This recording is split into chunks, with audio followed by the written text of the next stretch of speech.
Om Namo Bhagavate Vasudevaya.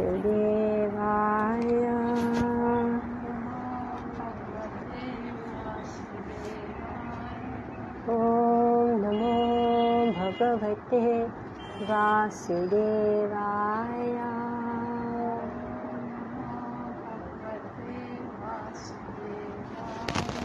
Om Namo Bhagavate Vasudevaya.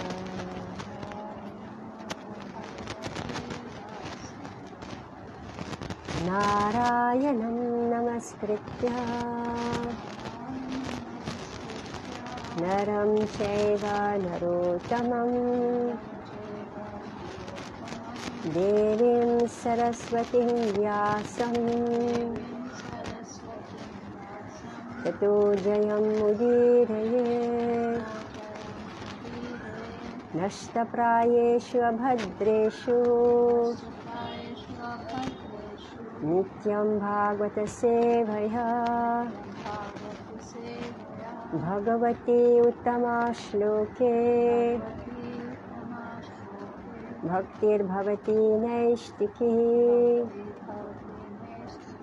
Om Ajnanatirmirandhasya Jnananjana Shalakaya Chakshurunmilitam Yena Tasmai Shri Guruve Namaha.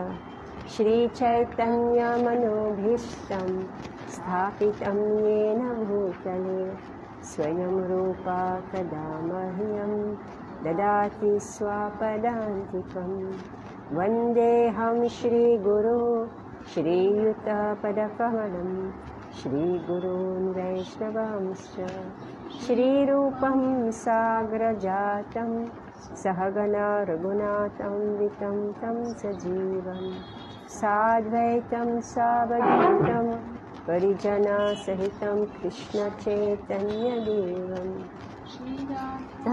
Krishna Padan Sahagana Lalita Shri Vishakhanvitamscha. He Krishna Karuna Sindhu Dina Bandhu Jagatpate Gopesha Gopika Kanta Radha Kanta Namaskate Tapta Kanchana Gaurangi Radhe Vrindavaneshwari Vishabhanu Sute Devi Pranamami Hare Priye Vancha Kalpatarubhyascha Vipa Sindhubhya Evacha Patitanam Pavanebhyo Vaishnavebhyo Namo Namaha. Jai Shri Krishna Chaitanya Prabhu Nityananda Shri Advaita Gadadhara Shivasadi Gaur Bhakta Vrinda. Hare Krishna Krishna Krishna Hare Hare Hare Rama Rama Rama Hare Hare. Namo Vishnupadaya Krishna Kasya Bhutale Prabhupada ke Priya Shri Girirajaya Swami ne Suvakra Ras Bihari Bhyam Bhaktebhyas Chatmadayane Namo Vishnupadaya Krishna Prasthaya Bhutale Shrimate Bhaktivedanta Swami Nami Namaste Saraswati Devi Gauravani Pracharani Nirvishesha Shunyavadi Paschatadeshatani Mukham Karoti Vachalam Panghum Nagayati Gurum Natkipatamaham Vandu Shri Guru Dinataranam. Hare Krishna. So welcome. Very good. So we are reading from Srimad Bhagavatam 10-5, chapter 11. We are on text 12. So this was a description of the mind. What do we remember? Anybody remembers anything about the mind? flickering. Mind is flickering. Check.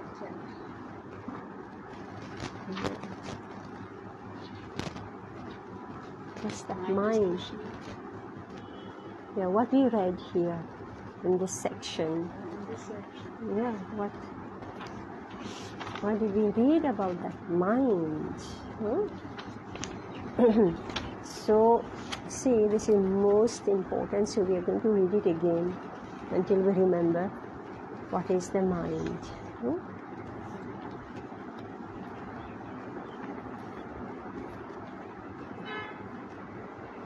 So from text 7, fast I'm going to read. The mind makes the living entity within this material world wander through different species of life, and thus the living entity experiences mundane affairs in different forms as a human being, demigod, fat person, skinny person, and so forth. Learned scholars say that bodily appearance, bondage and liberation are caused by the mind. Alright? So this mind, like what we look like, whether we're skinny or whether we're fat, whether we're human being, whether we're deva, all this is due to the state of the mind. When the living entity's mind becomes absorbed in the sense gratification of the material world, it brings about his conditioned life and suffering within the material situation. So the cause of our conditioning in this material world is mind, and mind plus sense gratification.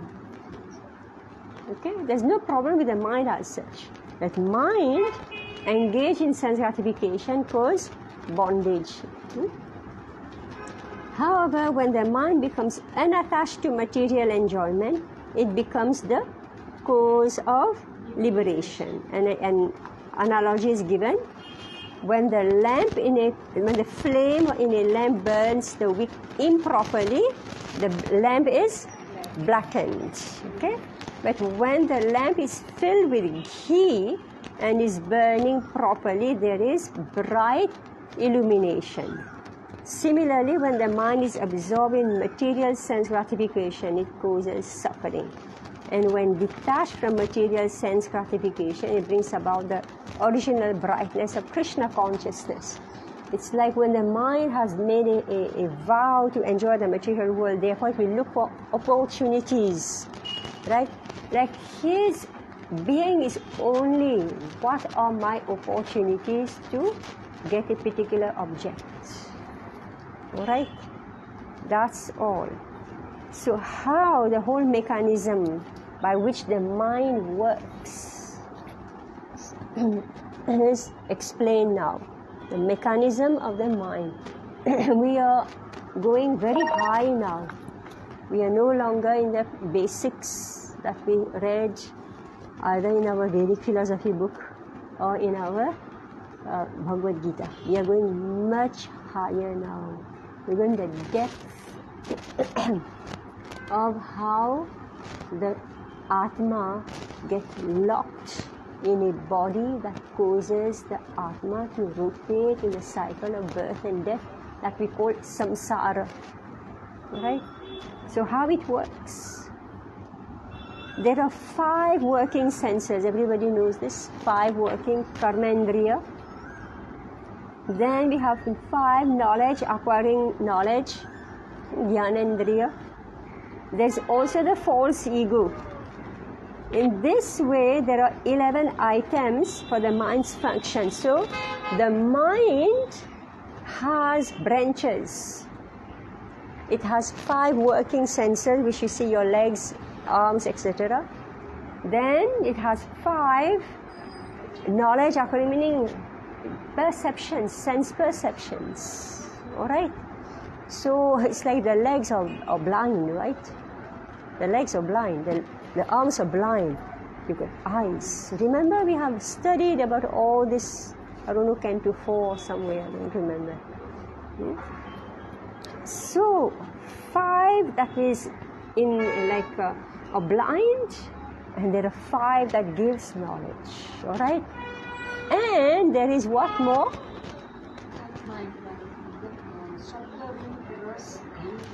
There are 5, and then there is what? Wait, I just said it. I read it now. We are speaking of the components of the mind. False ego. False ego, yes. So the false ego is a function of the mind. All right? False ego. There is also the false ego. In Sanskrit, what's the word used? Abhiman. Abhiman. Abhiman. Text 9. Remember, we spoke so much at length about this. I asked what is the meaning of Abhiman, and what did you all say? What does it mean? Pride. Right? Abhiman. I should get man. Well, due to what? False. No. A false. Because my house, my air, my property, so you need appreciated for it, and that gets Abhiman. Yeah. So it's the function of the mind. All right? Yeah, everybody wants to show you their house, right? Everybody wants to show you their car, their children, right? All that we identify with. Well, how much they can spend, right? This is the Abhiman. And it is a function of what? The mind. You remember this? I'm simply going over and over again because I asked what is the mind. I didn't get any answer, right? So we have studied this. So mind has 11 components, 5 working senses, 5 knowledge apparatus, and the false ego, Abhiman. All right. But then what does it do? It requires some work. You put a child is born with arms, legs, eyes, everything, and then the ahankar. What does he do? He wants to do something, right? What does he do? Now he wants to touch, he wants to grab, he wants to see, he wants to taste, right? So these are the objects of the senses. And the organic activities. So then he wants to do something, so he's got a chetra, he got a field of activity. Every parent will tell the child from the age of 5, you are getting prepared to work, right? You have to go to school. Why do you have to go to school? Because you have to work, right? A chetra. So therefore we get different types of bodies, right? So you will check what type of body you have. Between age 5 to 11, I think. After 11, you say, okay, this child is good for music, this child is good for craft, this child is good for mathematics, this child, right? Your body is different. The body itself is different. It's not just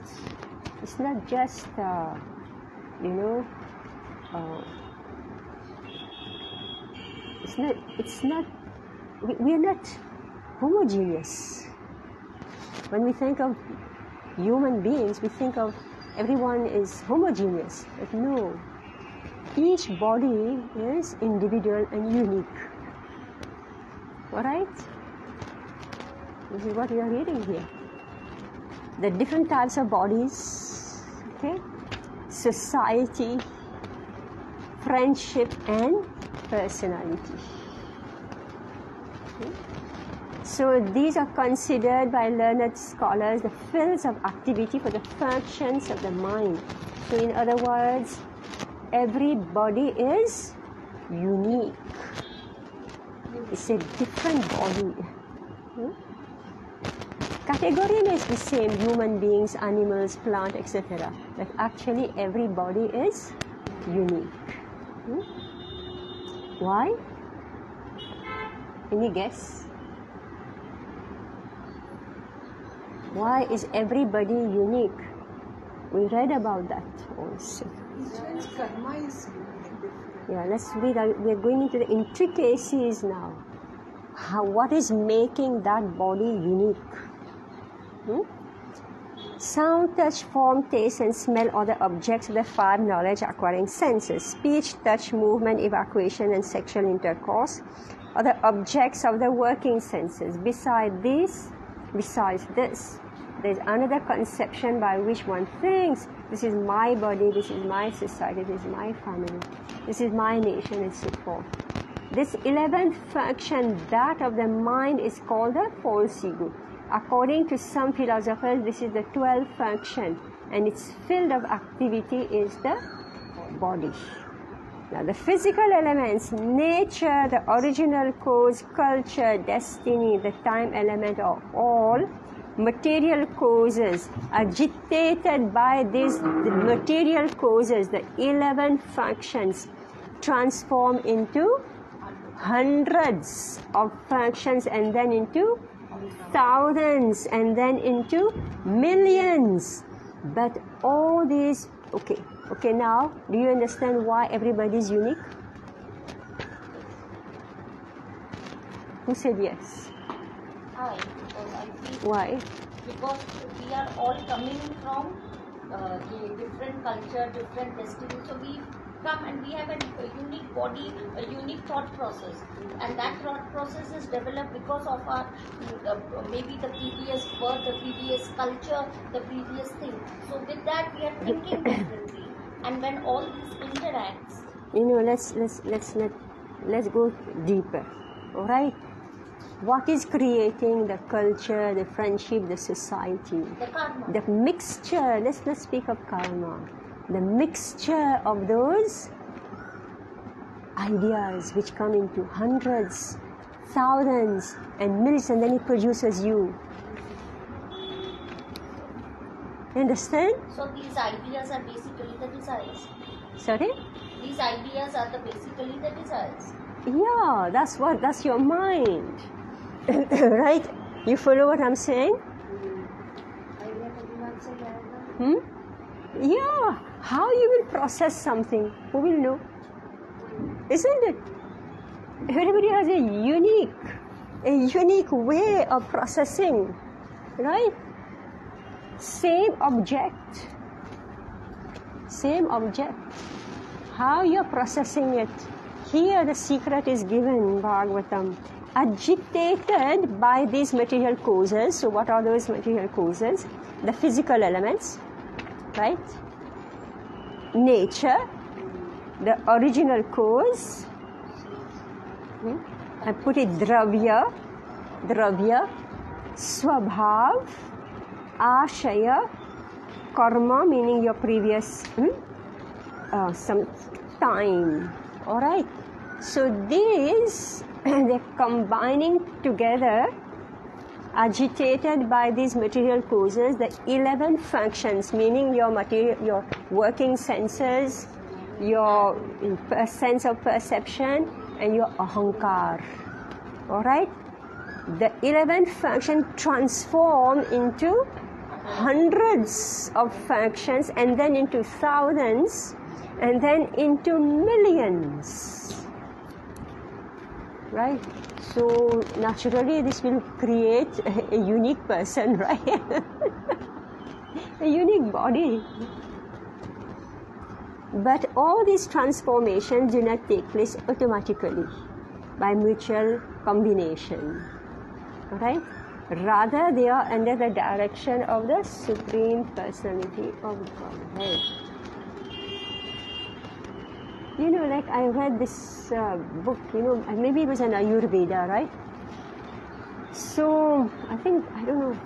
So, we explaining about the 3 gunas. We have these doshas, or the 3 gunas, then there are the doshas, right? Kapha, Vata, Pitta, all right?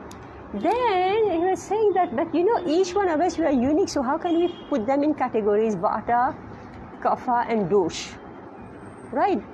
Otherwise, all of us will be same. Is it true that both of us have the same disease? If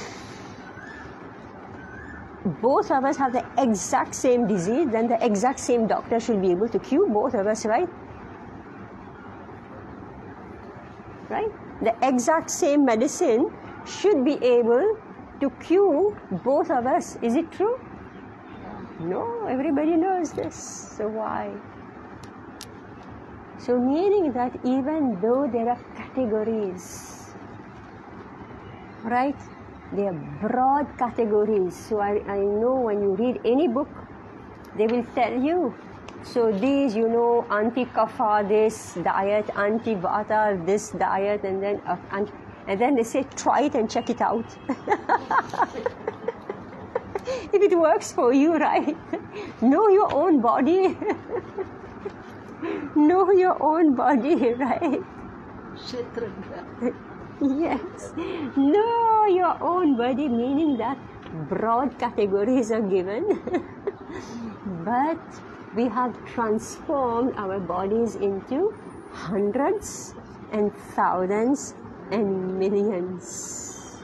So that's why each and every one is unique. Who will tell us all this? It's a mysterious knowledge, right? Rahasya. But who is allowing this combination? There is a supreme Chitragya who's smelling your desires, right? Right? Who's authorizing and allowing the mixing of everything and also giving us the result of our karma. Text 12. Now this is where we are supposed to start. Chitragyayeta manaso vibhutir jivasya maya rachitasya nityaha avirhita kvapi tirohitasya shuddho vichastehya vishuddha kartu. Yes, read.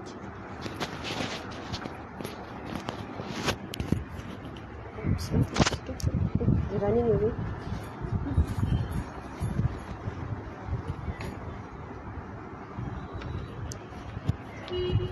It's supposed to be cut to all these lines. Right now, we will do first reading and then we will get. Translation by His Divine Grace Prabhupada. The individual soul, bereft of Krishna consciousness, has many ideas and activities created in the mind by external energy. They have been existing from time immemorial.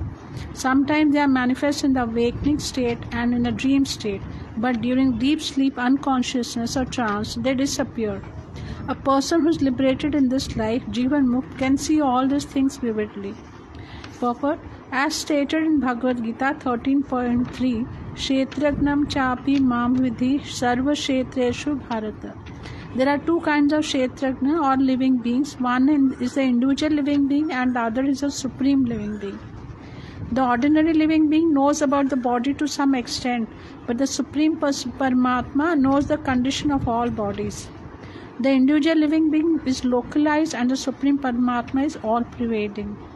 In this shloka, the word Kshetragna refers to an ordinary living being, not the supreme living being. This ordinary living being is of two kinds, Nitya Baddha or Nitya Mukta. One is eternally conditioned and other eternally liberated. The eternally liberated living beings are in the Vaikuntha Jagat, the spiritual world, and they never fall into the material world. Those in the material world are conditioned souls, Nitya Baddha. The Nitya Baddhas can become liberated by controlling the mind because the cause of conditioned life is the mind. When the mind is trained and the soul is not under the mind's control, the soul can be liberated even in the material world. When it is liberated, one is called Jivan Mukta. A Jivan Mukta knows how he has become conditioned. Therefore, he tries to purify himself and return home back to Godhead. The eternally conditioned soul is eternally conditioned because it is controlled by the mind. The conditioned state and liberated state are compared to the sleeping unconscious state and the awakened state. Those who are sleeping and unconscious are eternally conditioned, But those who are awake understand that they are eternally part and parcel of Supreme Personality of Godhead Krishna. Therefore, even in this material world, they engage in Krishna's service. As confirmed in Srila Rupa Goswami, Iha Yashya Hare Dasya. If one takes to Krishna's service, he is liberated even though he appears to be conditioned soul within the material world. Jivan Mukta Sa Uchyate. In any condition, one is to be considered liberated if his only business is to serve Krishna. Now, what is the topic here in this text? What is the topic? So what is the topic here? Jivan Mukta. Alright, the topic here is Jivan Mukta. So, to Kshetragya, alright, in this verse, which Kshetragya is being referred to? The Jiv, alright, the living entity. So the ordinary living being knows about his body to some extent. But the Supreme Paramatma knows the condition of all bodies.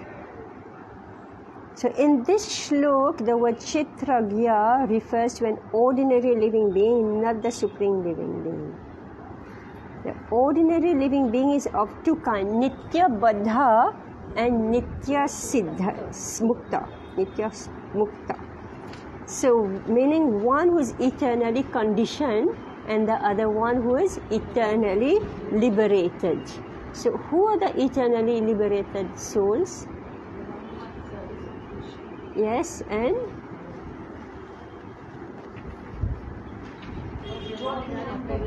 yeah, and where are they? They are in Vaikuntha. Alright? So the Mukta, Nitya Mukta, they are liberated, eternally liberated. And what about them? What's their characteristics?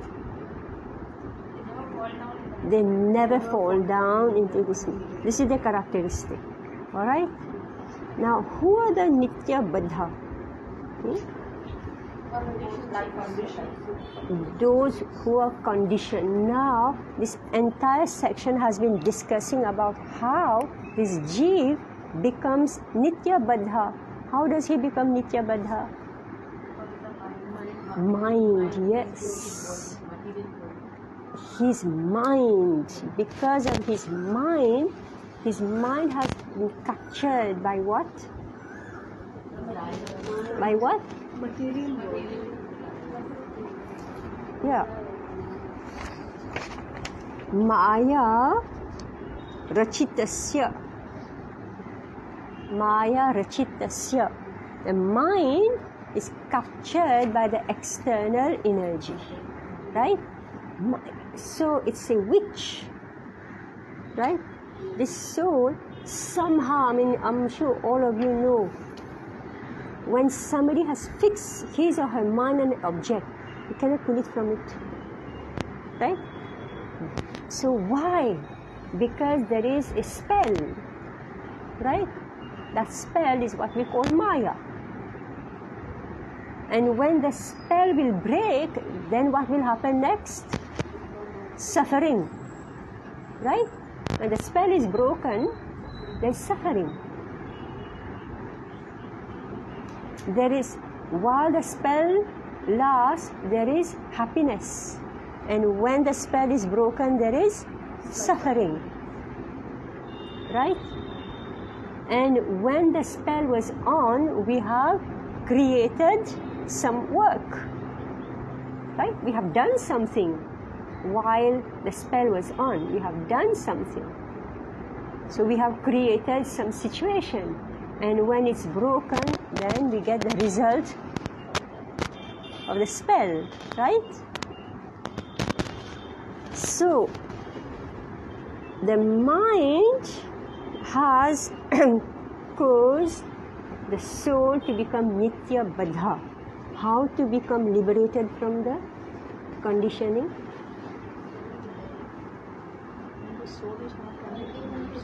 What? Give me step by step. When the mind is first controlled. Okay, let's stop. Don't speak of the process. How can the soul be liberated from the mind? It means that the mind has to be controlled. See, you need to understand the step, right? If you're going to school, right, you have to explain to a child or make sense to anyone. We can't just jump here and there, say this. Who will listen? Right? It's science. If we have fallen in a ditch, I need to come out, know how to come out. So, what's the problem? The soul has fallen in a ditch.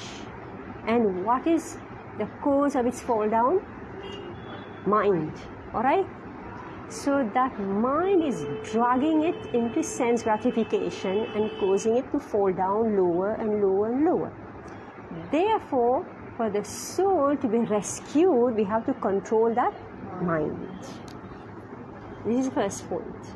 Alright? Now, how to control that mind? How to control that mind?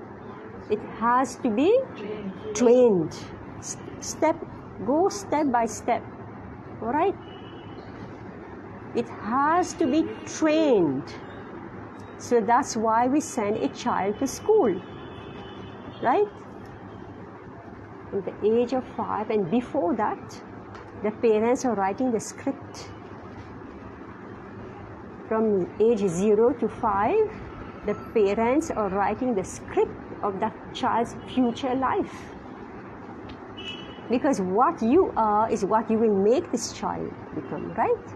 Remember, he is coming with hundreds and thousands and millions of thoughts and ideas, right? And when he's taking birth in your house, meaning you have something of his own. Otherwise, that child won't take birth in your house, right? Something, you should be matching somewhere, right? But Krishna also has his program. Remember, we read somewhere else, he said that Krishna trains the soul through the agency of material nature, right? So this age 0 to 5 is where, if you, depending on who you are, what you are, that your responsibility as a parent is to write the proper script before his mind and false ego starts to attract. Alright. Alright. This is the program. The responsibility of being a parent. So, when the soul is trained and when the soul is not under the control of the mind, how do you feel about this? How do you feel about this? The soul is under the control of the mind. Do you want to be under anybody's control? And here we are, we're under the control of our own mind. You don't want anybody to control you. I remember this girl, she said, I don't want to get married. Because when you get married, you don't know who will control who. The whole tussle will be who will control who in the marriage, right? And to us, we are already under control, right? We are under the control of our own mind, correct? Did we ever think of all this? You have to read it from Prabhupada's words.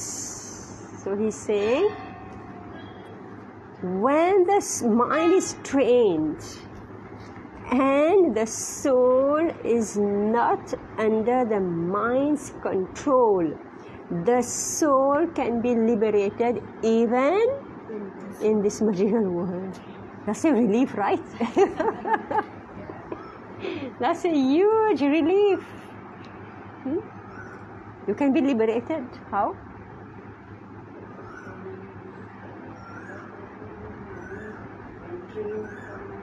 Yes. Be in the service of God. First we're thinking of negative, okay? We're speaking of negative when the soul is no longer under the control of the mind. Simple thing, popping things in the mouth. Anytime eating, the soul becomes a slave of the tongue. Right? Every time you see a new dress, you want this. Right? You keep on accumulating, you don't know how to give away. Right? Simple things. It's very interesting, this section. When it is liberated, one is called Jivan Mukta. Even though you are in the material world, but you are Mukta. A Jivan Mukta knows how he becomes conditioned. I hope you are having pen, paper, or you are underlining whatever, I have made my notes. Each and every word from Prabhupada's purport, I have rewritten. So, because why is it that I'm speaking without my notes? Because I have written it. Each and every word of the purports. I have spent 3 hours on this. So I expect that you are also making your own notes. A Jivan Mukta knows how he has become conditioned. Therefore, he tries to purify himself and return home back to Godhead. What does that mean to you? A conditioned soul knows how he has become conditioned.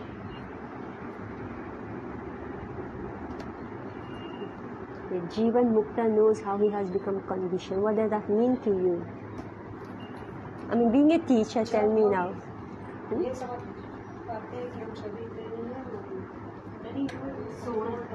Sorry? You are a teacher, then answer this.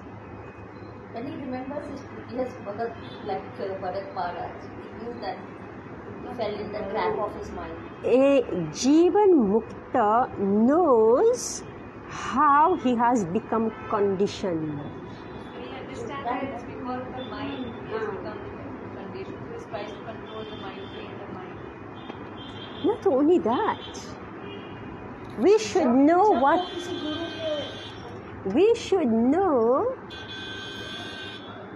what is it that's bugging me, that is making me do certain things.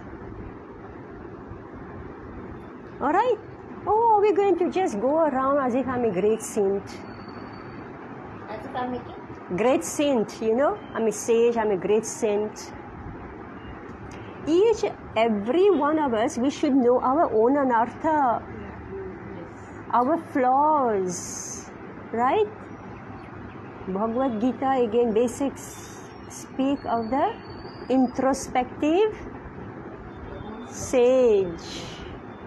If you are on the path of yoga and you want to become free from the bodily conception, you want to become free from your mind, you should be able to write your own diary of who you are, what you are, how you speak, how you think, how you behave, how you react. Right? Or we're going to walk around the world as if I am great. Right? It's hard work. Jivan Mukta is not going to happen just like this. What percentage of karma is in me? What percentage of krodh, lobh, moha, matsarya, mad? And life, as we heard in, I don't know where it is, life meaning Krishna's agent, right, will push it in our face. Will put us in situations where I didn't know I'm envious, right? I didn't know I'm greedy. I didn't know I'm lusty. I didn't know I can be so angry, right? So, just as we said, every body is unique due to these hundreds, thousands, and millions, you know yourself how you have become fallen. You follow this? This is the secret. Say that's a very conscientious person who can look inside, and inside he knows which a portion of these anarthas are in which level tingling his agitated mind, making him to Correct. do these karmas and get the results. Yes, and therefore he tries to purify himself. If I know I have a tendency to become angry, right? Look, why do I become angry? Like I know myself, I become very irritated. It is one of my major shortcomings. I become irritated, right? So I'm keeping looking in the mirror, here's this. I don't become angry as such, I just become irritated, meaning a lack of patience, right? This is one thing, right? So what to do? And then because of that irritation, you start thinking and doing or speaking things. And from where do you pull where's your repertoire? It's from your hundreds and thousands and millions of ideas. You don't know from which lifetime. You start pulling it out and it comes out from your mouth. And you think that's you? This means now you need to put in Purushartha to stop it. Yes. Change it into a good kind.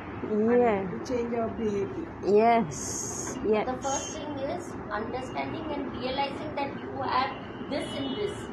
First you have to know what are your weaknesses. Yeah. Yeah. Today we remove. Today we. And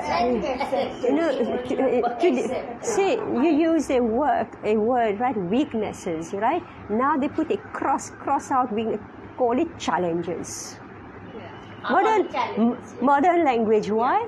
They don't want to be open about it that I can have a weakness or flaws. Sanskrit is very simple. Dosh. Dosh or good. Right? Dosh. Very straightforward. What are my doshas? Right? Very straightforward. Right? So if you want to hide, you want to close your mind that there may be something, not proper. You close your mind. How will you address it? Right? How will you address it? How will you deal with it? So, we are bhakti yogis, and when we are chanting, we are in the process of devotional service, these will come to the surface. Krishna, the super soul, right, will put it right in front of me, and you will it keeps on coming back and back on you, and it's like you're trying to pass 25% mark, 50% mark, right? Let's read it more. The eternally conditioned soul is eternally conditioned because he's controlled by the mind. The conditioned state and liberated state are compared to the sleeping, unconscious and the awakened state. Those who are sleeping and unconscious are eternally conditioned. Alright?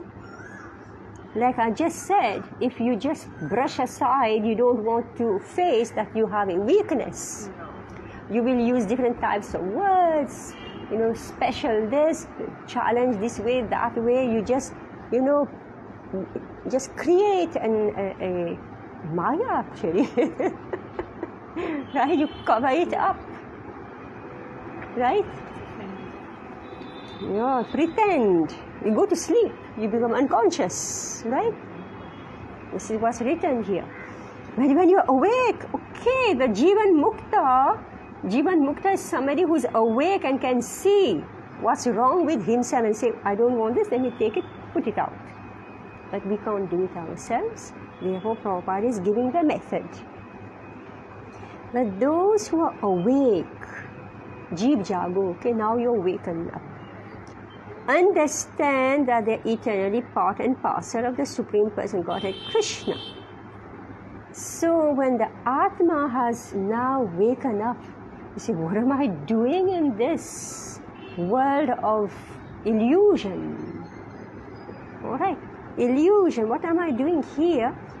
And this jeev understand what? Yeah, I'm part and parcel of the Supreme Lord Krishna. Even though he hasn't been able to control the mind, alright? But he's sufficiently awakened that he's able to recognize that I do not belong to father, mother, nation, country, this, that. I am part and parcel of Krishna. This much. Alright, next. Therefore, even in this material world, they engage in Krishna's service. Alright? So, who are those who are determined to engage in devotional service? The Jivan Muktas, because they know that there is something wrong with them and they need to rectify it. What is it? Priya, you're saying no. What is it? What is it? I forgot my question. Who are the ones who want to engage in Krishna Yeah, service? who are those who engage in Krishna service with determination? Yes. Tattva. This is Tattva. Alright. You know you are part and parcel of Krishna and you are not part and parcel of the material world. Alright. So even though there may still be some dosh, right? But because this Jivan Mukta is no longer under the control of his mind, alright? So therefore because this ahankar just won't let him admit that he is part and parcel of Krishna. And that ahankar will not let him engage in Krishna's service. Alright? As confirmed by Srila Rupa Goswami, Iha Yasya Hare Dasye, if one takes to Krishna's service, he is liberated even though he appears to be a conditioned soul within the material world. Jivan Mukta Sa Uchate. In any condition, one is to be considered liberated. Why? When? Yeah, if his only business is to serve Krishna. Alright, if his only business is to serve Krishna, then he is Jivan Mukta. Right? So Mataji, this word, his only business is to serve Krishna is very, very good. I mean, serving Krishna can be through anything. Like, it's not just serving in the temple. Serving, I mean, using your body, using your mind, using your finance. Temple is training center. Alright? And the material world is the severe man who makes sure that you follow the training center. Right? We read this somewhere, I don't know which canto. Say that when you become disobedient, right, to Krishna's service, then the soul is put under the care of a severe man. Horrible, right? So the temple, I just heard this Prabhupada's lecture. So he was explaining something like this, how the mind is Nunam Pramata Kurute Vikarma from Rishabdev's, teaching. He said that the mind is so mad. He is only engaged in running after sense gratification, which is available even for dogs and hogs who eat stool, right? And then he said, therefore, we have opened centers all over the world in order to give opportunity for all human beings to train, right? So temples are only training centers, that's all. And the entire world is our training place. The Chitra, right? Here you have a training center, meaning how to train you so that you are able to live in your own Chitra. right? So yes, you know. Yeah, so we have to learn. Right?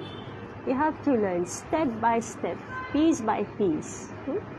So, you know, actually I'm remembering Bhakti Swami, he wrote in his book how he was going, you know, looking for the, like, who will make him advance. He was going to different institutions, different personalities. So he went to this one, I can't remember all the details, this one lady, she had her following, and what was he doing?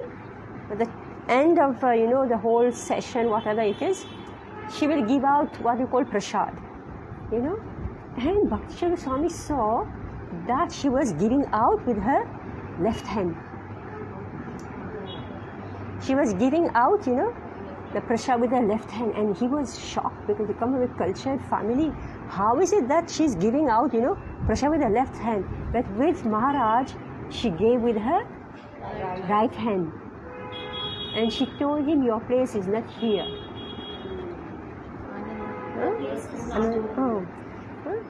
She told him, your place is not here. You have greater work to do. She could see him. He said, your place is not here. So, why was she giving with the left hand? Because these people, they actually are insincere. They are only insincere. They only want, you know, they are coming for some gain, for some material gain, right? So therefore she was dealing with them like this. Alright? If we as devotees, if we practice devotional service with our left hand, so to speak, right? And not only our left hand, but with our left hand fingers, you know, meaning negligible. We pray every day. I hope everybody is praying every day. Do you do Guru Puja at home? Do you Guru Puja? Do you do Guru Puja? Everybody here, you're doing Guru Puja, alright?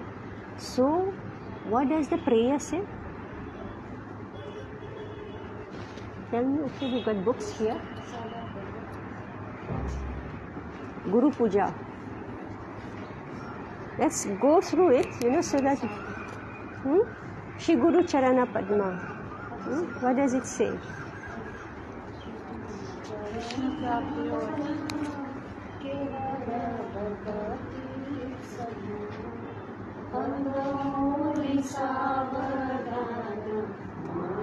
Alright, you got it?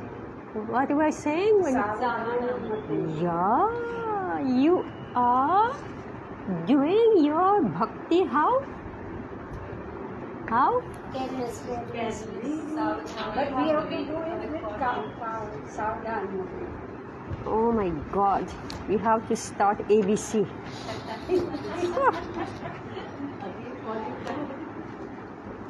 Okay. Oh my God. Bow down the head in front of Guru with all.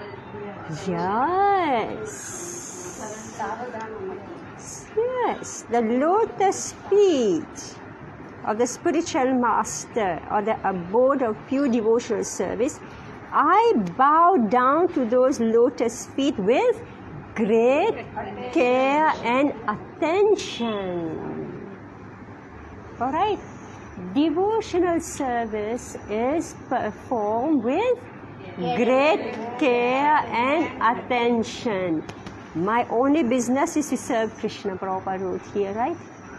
Devotional service is done with great care and attention. It's not my work with my left hand, right? You will get nothing. Right? It's offensive. It's actually offensive, right? We know when we chant the holy name, there are offenses. And what is the most serious offense? Inattentive chanting, right? Inattentive chanting. Similarly, any of the angas of bhakti, if we do it with inattention, it is offense. And therefore Mahaprabhu said, however million of times you can do it, you will get no phal. No phal. Alright. So, no phal meaning no jivan mukta. No jivan mukta. So this is, okay, we've taken our hour. What can I say?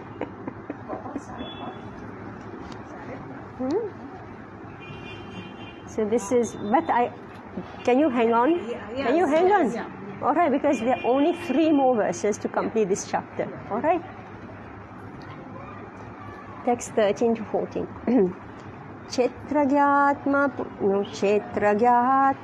purusha puranaha sakshat swayam jyotiraja pareshah narayano bhagavan vasudeva Swamayayatmanyavadhiyamanah Yatha nilasthavara jangamanam Atma swarupena nivishtaishat Evam paro bhagavan vasudeva Kshetragya atmedam anupravishtaha.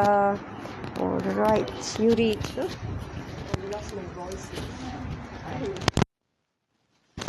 Translation.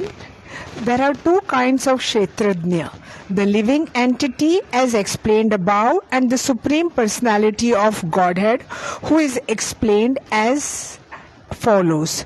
He is all-pervading cause of creation. He is full in himself and is not dependent on others. He is perceived by hearing and direct perception. He is self-effulgent and does not experience birth, death, old age or disease. He is the controller of all the demigods, beginning with Lord Brahma.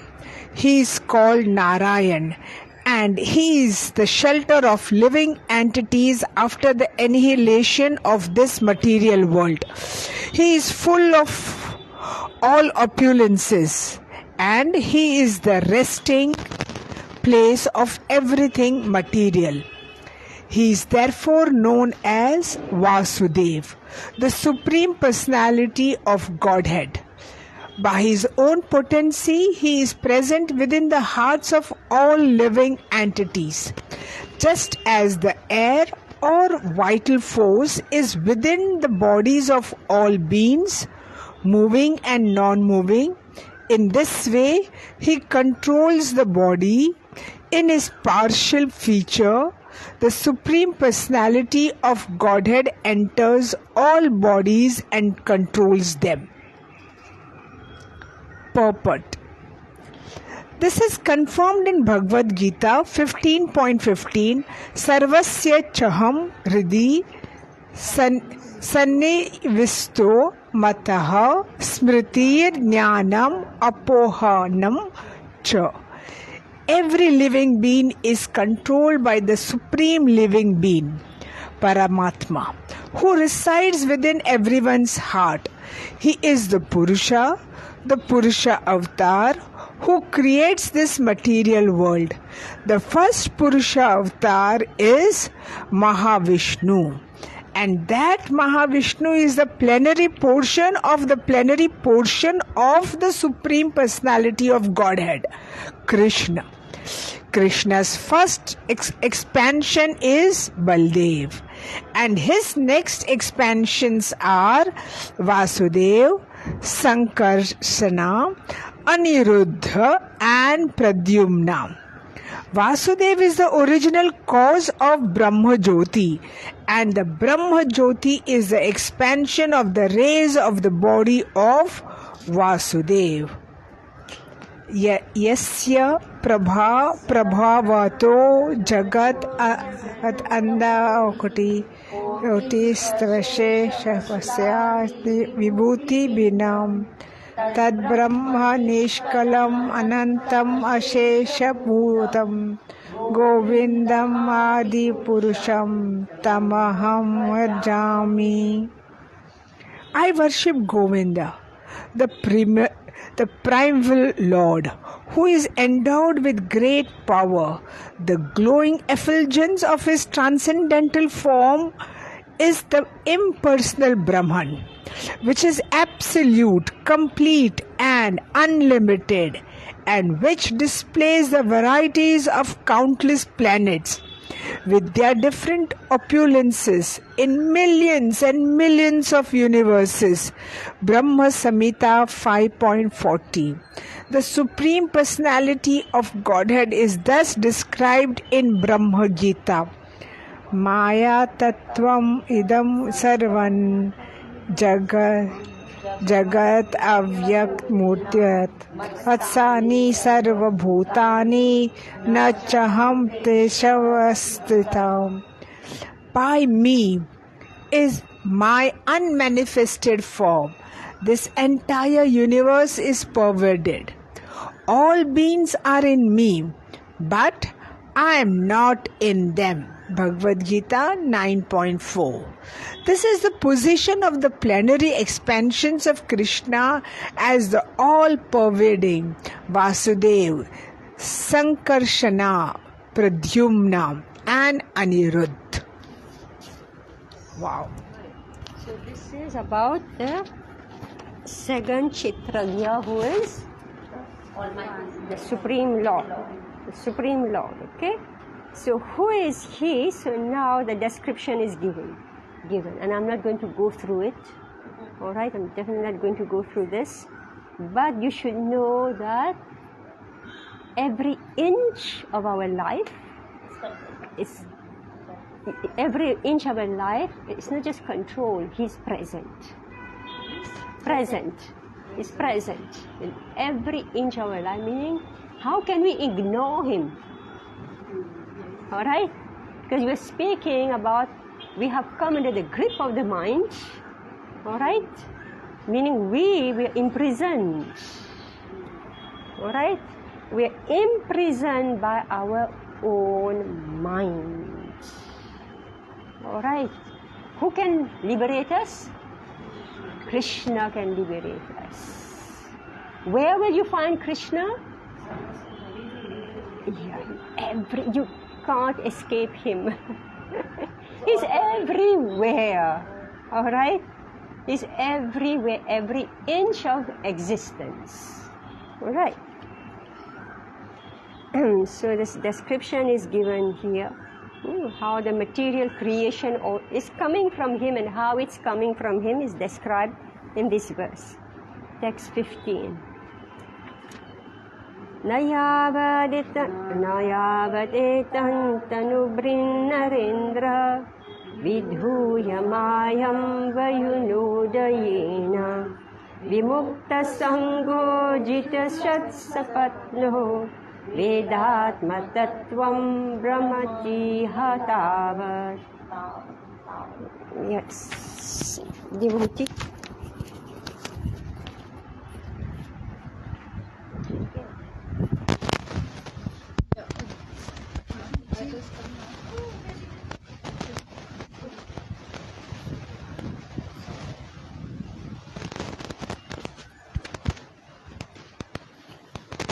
Translation.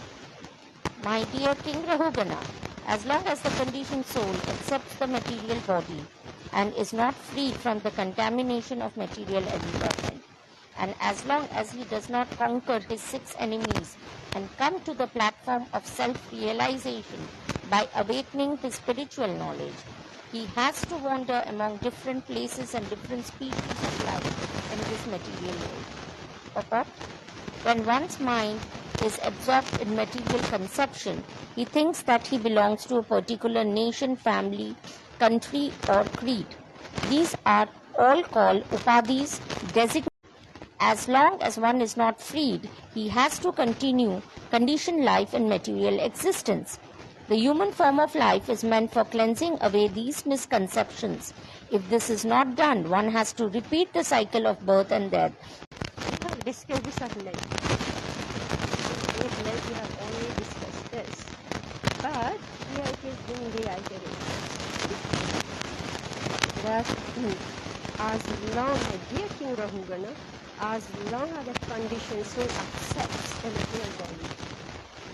Who's accepting the material body? Yeah, is it imposed upon him? It's imposed upon him? No. It's not imposed upon him. The soul doesn't have to accept the immaterial body. Yeah, doesn't have to.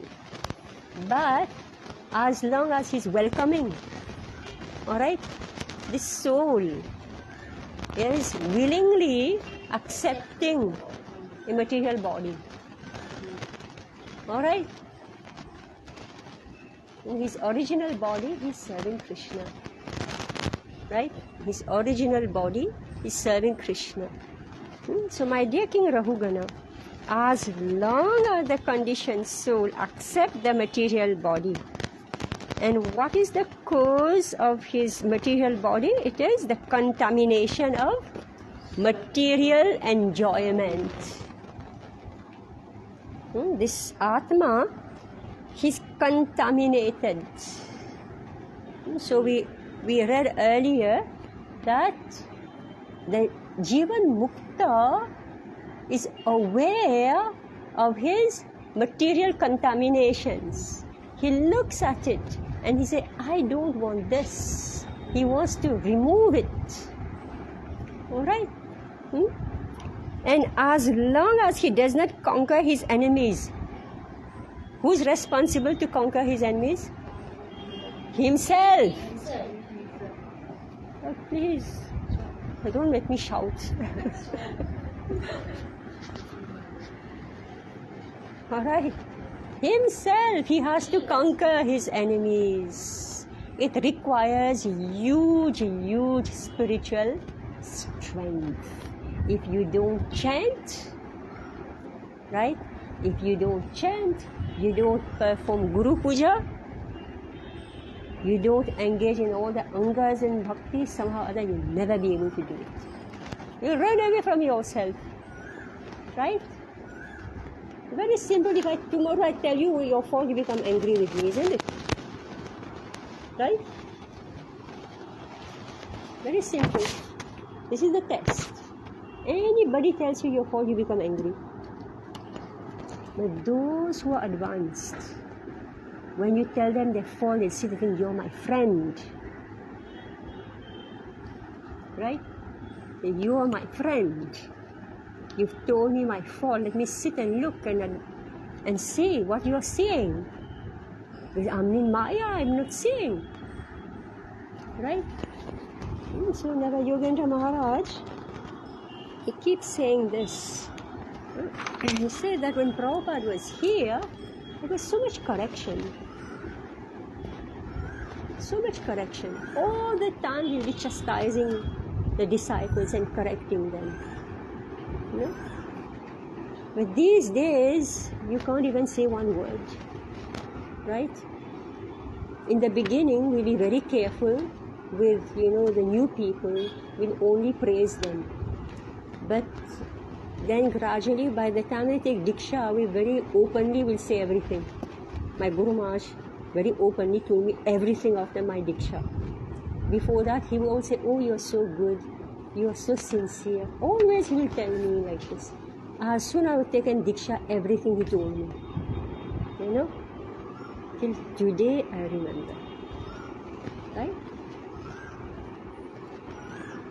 Have I made any progress? Right? How much have I removed? So somebody who has eyes have to tell us. So, when one's mind is absorbed in material conception, what is it? Yeah, and as long as he doesn't conquer his 6 enemies and come to the platform of self-realization, by awakening his spiritual knowledge. What are we doing here right now? Trying to awaken. Yes, right? We are trying to awaken our spiritual knowledge. This is why we have gathered here today. Then the outcome is, if we don't do this, if we don't take the trouble to study Shastra and understand the message of Shastra, he has to wander among different places and different species of life in this material world. Right? It's so horrible. It's so horrible. What is this mind? This section is about